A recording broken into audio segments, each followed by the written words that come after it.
అఖిలాండ కోటి బ్రహ్మాండ నాయకుడైనటువంటి చిలుకూరు బాలాజీ వెంకటేశ్వర స్వామి వారిది క్రోధినామ సంవత్సర బ్రహ్మోత్సవాల కరపత్రిక నిన్న ఉగాది రోజు విడుదల చేశాం.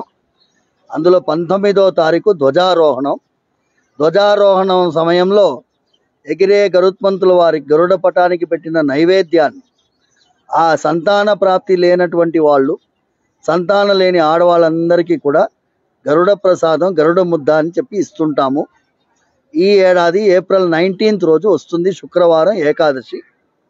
భక్తులందరికీ మనవి చేస్తున్నది ఏమనగా, ఆ రోజు పొద్దున 8 గంటలకల్లా చేరుకోవాలి, ఉపవాసంతో రావాలి.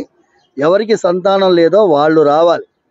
భగవంతుడి యొక్క అనుగ్రహం పరిపూర్ణంగా ఉంటుంది. ఏ రూపాయి ఖర్చు లేదు, ఉచితంగా ఈ ప్రసాదం పంపిణీ చేస్తాము. ఎన్ని వందల మంది వచ్చినా ఇస్తాము.